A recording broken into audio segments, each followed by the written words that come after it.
in our basic English learning capsule, we have covered, we have incorporated, we have enlisted many topics for learning English.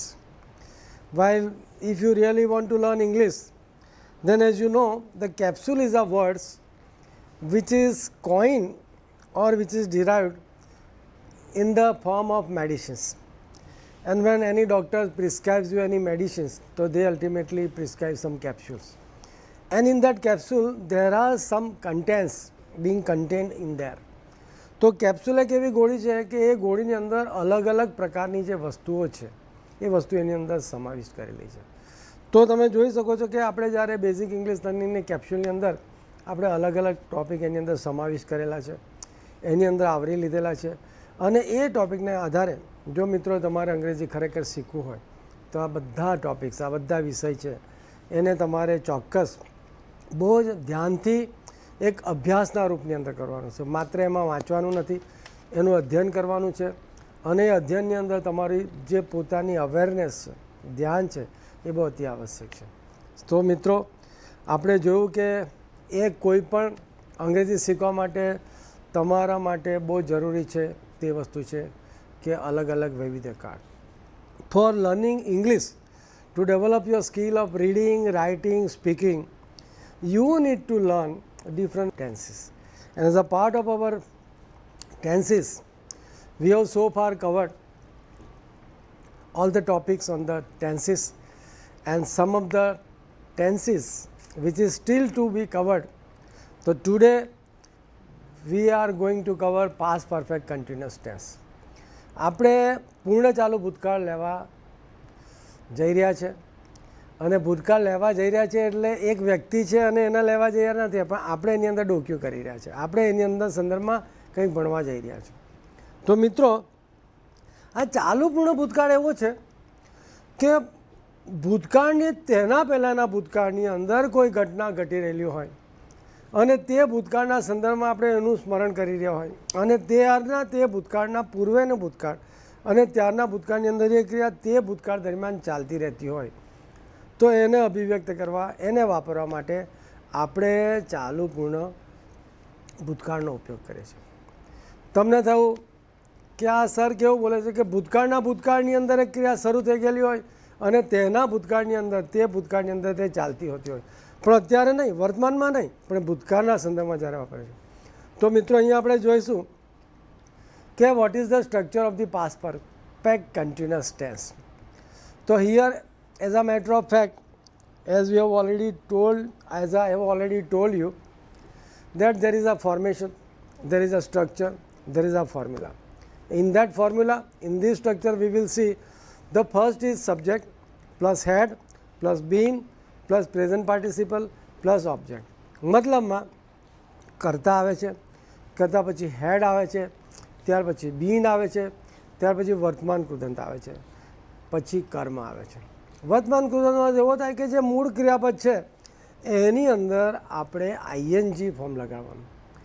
જ્યારે present પાર્ટિસિપલની જ્યારે વાત કરવામાં આવે ત્યારે કોઈ પણ ક્રિયાપદની અંદર આઈએનજીવાળું રૂપ હોય તો એ આઈએનજીવાળા રૂપની અંદર તમે જોયું છે કે સાદો ચાલુ વર્તમાનકાળ હોય તેની અંદર વપરાય છે, ચાલુ ભૂતકાળની અંદર વપરાય છે, ચાલુ ભવિષ્યકાળની અંદર પણ વપરાય છે અને અહીંયા ચાલુ પૂર્ણ ભૂતકાળની અંદર પણ વપરાય છે. પણ એ કયા અર્થની અંદર છે આપણે જ્યારે એના પર દ્રષ્ટિ કરીશું, we will touch the topics through example and we will learn કે what is the basic ideas of learning this past perfect continuous tense. તો લેટ્સ સી. અહીંયા આપણે જોઈએ, મેં તમને અગાઉ કીધું તેમ ગુજરાતીમાં action continuing up to a point of time in the past already mention and still continuing. મતલબમાં ભૂતકાળની અમુક ઘટના જેના વિશે આપણે ઉલ્લેખ કર્યો છે એ અમુક સમયે તે ઘટના ઘટિત થયેલી હોય અને ત્યારે તે સમયની અંદર તે ભૂતકાળમાં ત્યારે પણ ચાલતી રહેતી હોય તો એને અભિવ્યક્ત કરવા માટે આપણે આ કાળનો ઉપયોગ કરીએ છીએ. To express these very particular actions which is continuing up to a point of time in the past already mention and still continuing. For this purpose let us see, we are taking the example. You can read out in the screen itself. By 7 I had been waiting for half an hour and she still had not come. મતલબમાં 7 વાગ્યા સુધી હું તેણીની વાટ જોઈ રહેલો હતો. 7 વાગ્યાથી હું તેણીની વાટ જોઈ રહ્યો હતો, પણ ક્યાંથી જોઈ રહ્યો હતો? અડધો કલાકથી. 7 વાગતા સુધીમાં અડધો કલાકથી હું તેની વાટ જોતો. મતલબમાં 7 વાગ્યા પૂર્વે, 7 વાગ્યા પહેલાં હું અડધો કલાકથી તેણીની વાટ જોઈ રહ્યો હતો અને છતાં તે આવી નહોતી. તો અહીંયા 2 વાક્ય છે. એક તો સાદો ભૂતકાળ જે પાછળના સેન્ટેન્સમાં છે અને અગાઉના સેન્ટેન્સમાં છે કે ચાલુ પૂર્ણ ભૂતકાળ. આઈ હેડ બીન વેઇટિંગ, એની વાટ જોઈ રહેલો હતો અને એ જોવા છતાં પણ તે આવી નથી. તો by 7 I had been waiting for half an hour and she still had not come. હું અડધો કલાકથી 7 વાગ્યા પૂર્વે તેણીની વાટ જોઈ રહ્યો હતો અને છતાં પણ તે આવી ન હતી. આવા રીતનું વાક્ય છે. તો એની અંદર જોયું તમે કે એક તો પૂર્ણ ભૂતકાળ છે અને બીજો ચાલુ પૂર્ણ ભૂતકાળ છે. પછી આપણે જોઈએ action continuing up to a point of time in the past already mention and just ended. અહીંયા આપણે એવું કહેવા માંગીએ છીએ કે action continuing up to a point of time in the past already mention. મતલબમાં એની અંદર દર્શાવેલા તે ઘટનાએ, તે સમયે, તે ઘટના, તે ચિત્ર, તે વાર્તા, તે રીતે ઘટના ઘટિત થઈ ગયેલી હોય, બની ગયેલી હોય, જેના વિશે આપણે ઉલ્લેખ કર્યો છે અને તે ત્યારે તે ભૂતકાળમાં ત્યારે જ પૂર્ણ થયો હોય તો એને વ્યક્ત કરવા માટે પણ આપણે આ કાર્ડનો ઉપયોગ કરીએ છીએ. તો એના એક્ઝામ્પલમાં જોઈશું we had been waiting for hours when the train finally arrived. મતલબમાં અમે લોકો કલાકો સુધી વાટ જોઈ રહ્યા હતા. When the train finally arrived મતલબમાં જ્યારે ટ્રેન આવી તેના કેટલા કલાક પૂર્વે અમે લોકો એની વાટ જોઈ રહ્યા હતા. કોની વાટ જોઈ રહ્યા હતા? ટ્રેનની વાટ જોઈ રહ્યા. તો આપણું વાક્ય રચના જો જોઈશું ગુજરાતી તો we had been waiting for hours when the train finally arrived. અમે લોકો કલાકો સુધી વાટ જોઈ રહ્યા હતા, છેવટે જ્યારે ટ્રેન આવી. આ અર્થની અંદર આપણું વાક્ય રચના છે. ત્યાર પછી જોયું when the number of times an action is completed is mention only the simple form is possible. નહીં તો શું વાપરવાનું છે? I had smoke 30 cigarettes. મતલબમાં મેં 30 સિગારેટ પીધી. અહીંયા પીધી બોલો તો વાક્ય કયું થયું? સાદો ભૂતકાળ થયું. પણ અહીંયા આપણું વાક્ય કહ્યું છે આઈ હેડ સ્મોક 30 સિગારેટ્સ. મતલબમાં મેં 30 સિગારેટ પીધી હતી. પરંતુ બીજું વાક્ય છે I had been smoking all evening. મતલબમાં આખી સાંજ હું પી રહેલો હતો. મતલબમાં હું સિગારેટ પી રહેલો હતો.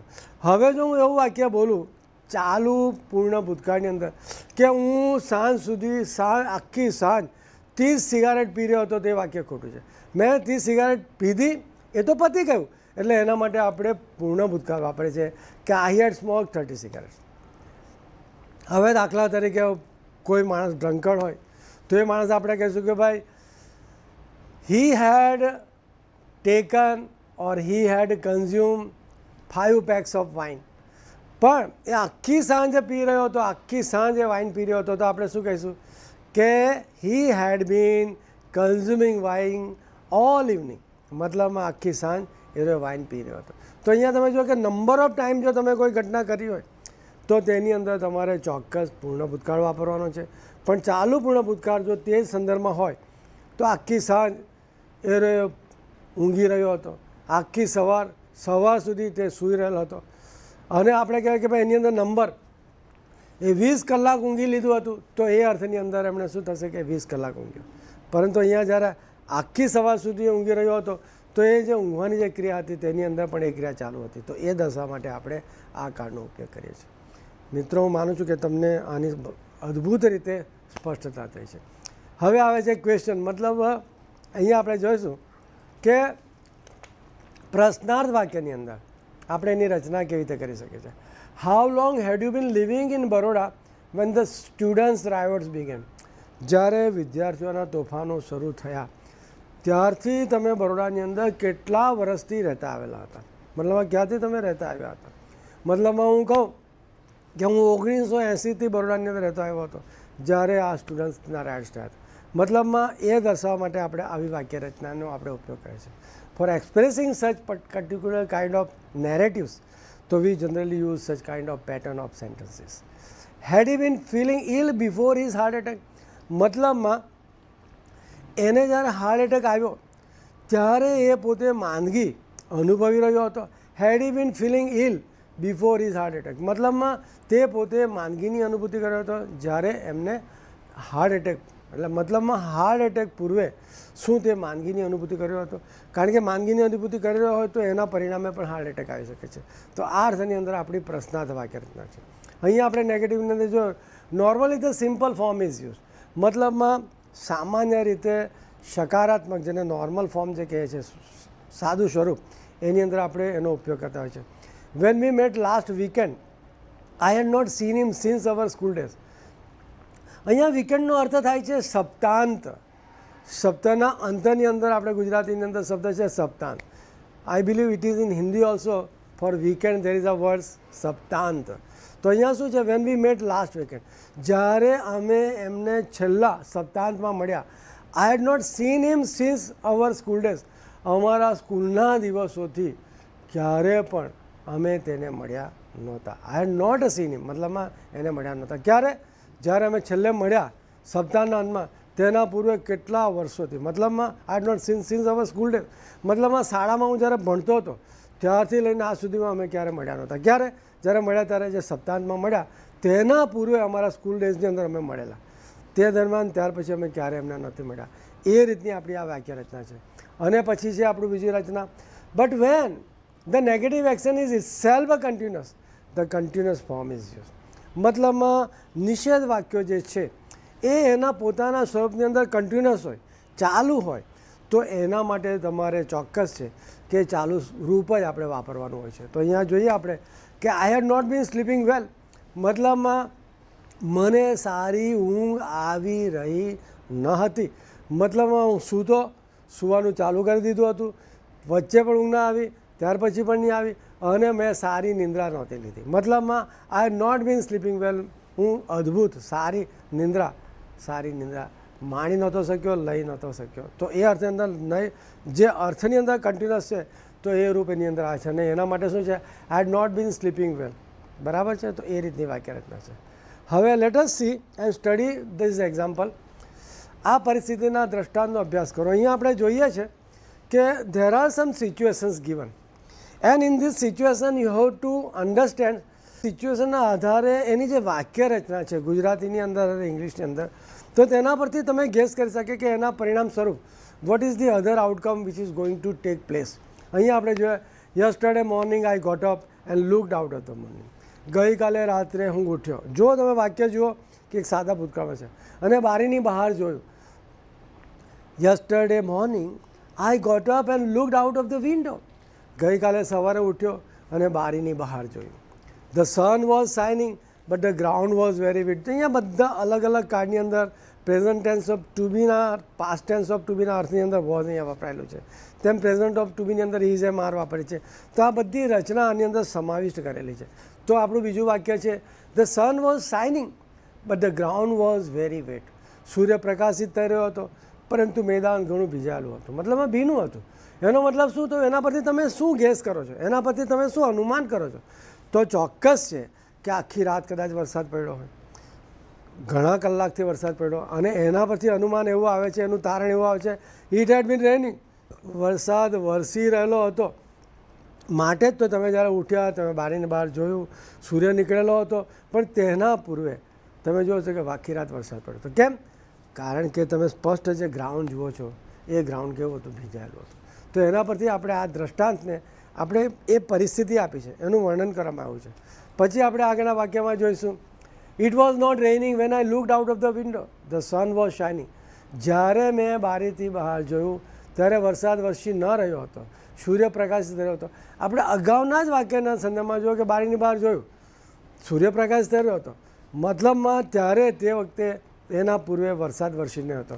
તો અહીંયા પહેલું વાક્ય કહ્યું છે, ઇટ વોઝ નોટ રેઇનિંગ, ત્યારે વરસાદ વરસ્યો. Van I looked out of the window, જ્યારે મેં બારીની બહાર જોયું તો વરસાદ વરસી રહ્યો નહોતો, પણ વરસાદ પડી ગયો હતો કારણ કે ગ્રાઉન્ડ ભીનું હતું. અને પછી બીજું વાક્ય કહ્યું છે, સન વોઝ શાઇનિંગ, અને સૂર્ય પ્રકાશિત થઈ ગયો. બીજું વાક્ય છે, but it had been raining that is why the ground was wet. અને અહીંયા પણ આપણે પાછું જસ્ટિફાઈ કરીએ છીએ, એને આપણા કારણની અંદર આપણે એને પુષ્ટ કરીએ છીએ. કારણ એટલા માટે કારણ કે પરંતુ વરસાદ વરસી રહ્યો હતો તેને કારણે જમીન ભીની હતી. But it had been raining that is why the ground was wet. પરંતુ વરસાદ વરસી રહ્યો હતો તેને કારણે જમીન ભીની હતી. પછી આપણું બીજું વાક્ય છે had been raining is the past continuous tense. Had been raining પૂર્ણ ચાલુ ભૂતકાળ આ દર્શાવે છે એની અંદર.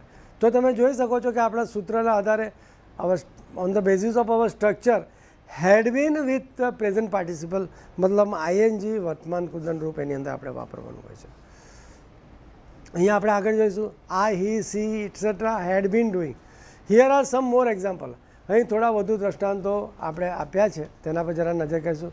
વેન ધ બોયઝ કેમ in to the house their clothes were dirty, their hair was untidy and one had a black eye. આપણે સીધા વન બાય વન વાક્ય પર નજર કરીશું અને ટુકડા વાક્યથી વાંચીને આપણે એના કારણે પણ ઓળખીશું, એના અર્થને પણ સમજીશું અને એ અર્થને આધારે આપણે how we can ultimately translate the very sense of tenses through our own minds કે how we can translate into Gujarati. Because once the sentence in English is clear, then it will definitely be clear in your mind through Gujarati also. તો અહીંયા છે when the boys came into the house, જ્યારે બાળકો ઘરમાં આવ્યા, their clothes were dirty. તો ત્યારે તેઓના કપડાં કેવા હતા? મેલા હતા. તેઓના વાળ ખોરાયેલા હતા, એટલા બધા આમ ભીછળા હતા, અનટાઈડ એના માટે. અને પછી વન હેડ આ બ્લેક આઈ, અને એક છોકરાની આંખ કાળી હતી. મતલબમાં એકદમ એ લોકો ઝઘડો કર્યો હશે એટલે એ છોકરો જે છે દે હેડ બીન ફાઇટિંગ. મતલબમાં અનુમાન શું થયું કે આપણે કોઈ મુક્કો મારે તો આજુબાજુનું આપણું બધું શું થાય કે એકદમ આપણે ફૂલી જાય અને એકદમ દર્દ થઈ જાય અને આજુબાજુ જે લોહી ફરતું હોય તે લાલ નહીં દેખાય પણ થોડું કાળાશ પડતું થઈ જાય. એટલે એની આંખ કાળી હતી એટલે તો કાળી તો હતી પણ એની આજુબાજુ જે હતું એનાથી એને શું થયું તો મુક્કો માર્યો હશે એટલે લોહી બધું એકદમ થીજી ગયું હોય અને ત્યાં એને કાળું થયું એટલે એટલા માટે ઝઘડો કર્યો હશે એવું આપણે અનુમાન કહે છે. તો અહીંયા શું છે દે હેડ બીન ફાઇટિંગ, કારણ કે એ લોકો ઘણા પહેલાં ક્યારથી એ લોકો અંદર શું કરી રહ્યા હતા? ઝઘડો કરી રહ્યા હતા. તો દે હેડ બીન ફાઇટિંગ. અને અહીંયા જો છે I was very tired when I arrived home. હું જ્યારે ઘરે આવ્યો ત્યારે હું સખત થાકેલો હતો. જો અહીંયા આઈ વોઝ વેરી ટાયર્ડ અને વેરી માટે શબ્દ છે સખત થાકેલો હતો. આખો દિવસ હું સખત કામ કરેલો હતો અને અનુમાન શું હતું? I had been working hard all day. તમે જુઓ છો કે when we work in the office we sometime work for 8 hours, sometime we work for 10 hours, sometime we work for 14 hours, even sometime we work for 14 hours, 16 hours. Why? Because through this you can ultimately judge, you can ultimately presume because I was feeling tired. Why? Because for whole day I had been working. મતલબમાં આખો દિવસ હું કામ કરી રહેલો હતો. તો એ અર્થની અંદર આપણે આ વાક્ય રચના આપણે જોઈ શકીએ છીએ. ત્યાર પછી આપણે આવે છે you can use the past perfect continuous to say how long something had been happening before something else happen. મતલબમાં કંઈક ઘટના બની તેના પૂર્વે કંઈક ક્યારની ઘટના બની રહેલી હોય એને વ્યક્ત કરવા માટે પણ આપણે આ કાર્ડનો ઉપયોગ કરીએ છીએ. એનું આપણે સામાન્ય રીતે મેં જે ગુજરાતી અહીંયા તમને બતાવવામાં આવ્યું છે કે જ્યારે અન્ય ઘટનાઓ ઘટિત થઈ હોય તેના પૂર્વે ત્યારે કેટલા સમયથી કાંઈક ઘટના બની રહી હોય થઈ રહી હોય તો એવી પરિસ્થિતિમાં આપણે લોકો ચાલુ પૂર્ણ ભૂતકાળનો ઉપયોગ કરી શકીએ છીએ. મતલબમાં એનો તમે ઉપયોગ કરી શકો છો. તો એ રચના કરવા માટે હું માનું છું કે તમને ધીરે ધીરે સ્પષ્ટતા હશે. આપણે વાત શાની કરી રહ્યા છીએ? ભૂતકાળ. અને તેના ભૂતકાળની અંદર એટલે ભૂતકાળના પૂર્વેના ભૂતકાળની અંદર તે ઘટના શરૂ થઈ ગઈ હોય ત્યારના ભૂતકાળની અંદર ત્યારના પાછળના ભૂતકાળમાં પણ તે ઘટના ચાલતી રહેતી હોય તો એને વ્યક્ત કરવા માટે મિત્રો આપણે આવા કાર્ડનો ઉપયોગ કરીએ છીએ. અહીંયા આપણે જો the football match had to be stop.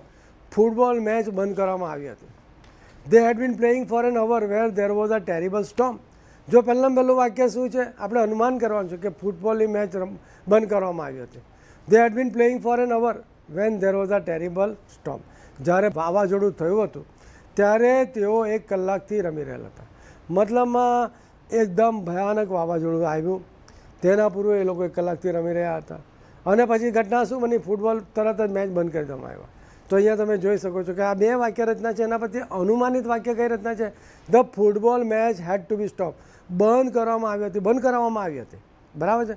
અને પછી વાક્ય છે they had been playing for an hour when there was a terrible storm. મતલબમાં ફૂટબોલ તો રમે તો સમૂહમાં રમતા હોય એટલા માટે અહીંયા ધે શબ્દ મળે છે. મતલબમાં તેઓ તો એના પરથી આપણે અનુમાન કર્યું અને એના પરથી આપણું વાક્ય કયું બન્યું મિત્રો ગુજરાતીમાં?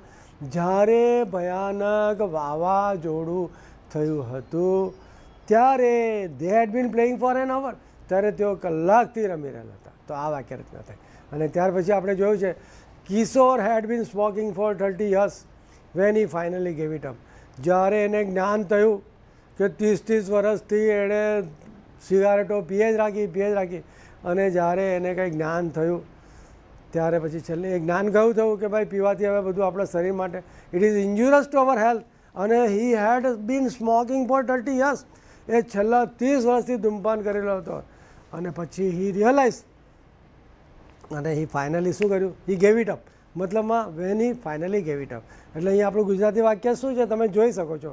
કિશોર 30 વર્ષથી ધૂમ્રપાન કરી રહેલ હતો, જ્યારે છેવટે તેણે તે ધૂમ્રપાન છોડી દીધું. મતલબમાં જ્યારે એણે છોડવાનો વારો આવ્યો તેના પૂર્વે છેલ્લા 30 વર્ષથી એ બીડી પર બીડી, સિગારેટ પર સીડી પીએ રાખતો હતો અને પછી છેલ્લે શું કર્યું?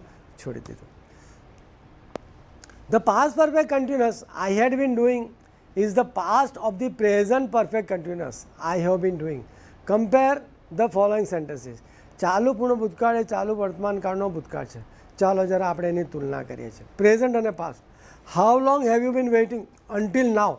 તમે ક્યારથી મારી વાટ જોઈ રહેલા છે? મતલબમાં અત્યાર સુધી તમારે ક્યારથી વાટ જોઈ રહ્યા છે? તો આ આપણે જોયું છે. તો કયો કાળ છે? તો અહીંયા આપણે જોઈએ છે કે પ્રેઝન્ટ પરફેક્ટ કન્ટિન્યુઅસ છે. પછી પાસ્ટ પરફેક્ટ કન્ટિન્યુઅસ કયા પ્રકારનું છે? How long had you been waiting when the bus finally came. તમે ક્યારથી બસની વાટ જોઈ રહેલા હતા જ્યારે છેવટે બસ આવી. ત્યાર પછી આપણું બીજું વાક્ય છે he is out of breath, he has been running. મતલબમાં એ જ્યારે માણસ દોડતા હોય ત્યારે એનો શ્વાસ એકદમ હાંફી ગયેલો હોય, તો એ શ્વાસ હાંફી જવા માટે આપણે કયો શબ્દ છે? બ્રીથ છે. આઉટ ઓફ બ્રીથ એટલે શું છે કે તેનો શ્વાસ રૂંધાયો છે, તે દોડી રહેલ છે. મતલબમાં તેનો શ્વાસ રૂંધાયો છે અને તે દોડી રહેલ છે. મતલબમાં અમુક કલાકથી એ દોડ્યો છે. અને પછી આપણું બીજું વાક્ય છે પાસ્ટ પરફેક્ટ કન્ટિન્યુઅસની અંદર he was out of breath, he had been running. મતલબમાં તેનો શ્વાસ રૂંધાયો હતો. કારણ એટલા માટે કારણ કે તે અમુક કલાકોથી તે દોડી રહેલો હતો. દોડ્યા જ કરે, 2 કલાકથી દોડ્યા રાખે તો સ્વાભાવિક છે તે દોડવાની ક્રિયા શરૂ થઈ ત્યાં સુધી રહી ગયો. પછી શું થયું કે તરત જ એને થયું કે મારો શ્વાસ હવે રૂંધાયો છે, મતલબ હું હાંફી ગયો હતો. તો એ અર્થની અંદર આપણે પ્રેઝન્ટ ટેન્સ ઓફ ટુ બીનું જે રૂપ છે તેનું પાસ્ટ ટેન્સ ઓફ ટુ બીનું અહીંયા વોઝ રૂપ જે છે તે આપણે અહીંયા જોયું. પ્રેઝન્ટ ઓફ ટુ બીમાં તમને ખબર છે આપણે ઇઝ એમ આરનો ઉપયોગ કરીએ છીએ. And in the construction of past tense of to be generally અને always it is use was and were. તો અહીંયા આપણે વોઝની રચના જોઈ. Compare the past perfect continuous I had been doing and the past continuous I was doing. પૂર્ણ ચાલુ ભૂતકાળ અને ચાલુ ભૂતકાળની તુલના કરો. When I looked out of the window it had been raining. It was not raining when I looked out, it head stopped. મતલબ શું થયું? મેં જ્યારે બારીની બહાર જોયું ત્યારે વરસાદ પડી રહ્યો હતો. જ્યારે મેં બહાર જોયું ત્યારે વરસાદ પડી રહ્યો નહોતો, તે બંધ થઈ ગયો હતો. આપણે આ રીતની આપણે અનુમાન કરીને આ વાક્ય રચનાને આપણે જોઈશું. અને અહીંયા આપણે તુલના કઈ રીતે કરે છે? આપણે પૂર્ણ ચાલુ ભૂતકાળ અને ચાલુ ભૂતકાળની વાત કરી રહ્યા છીએ. When I looked out of the window it had been a raining. હા, તો અને પછી લખ્યું it was not raining when I looked out it had stop. તો આ જે આખી રચના છે એના પરથી તમને ખ્યાલ આવશે. પછી when I looked out of the window it was raining.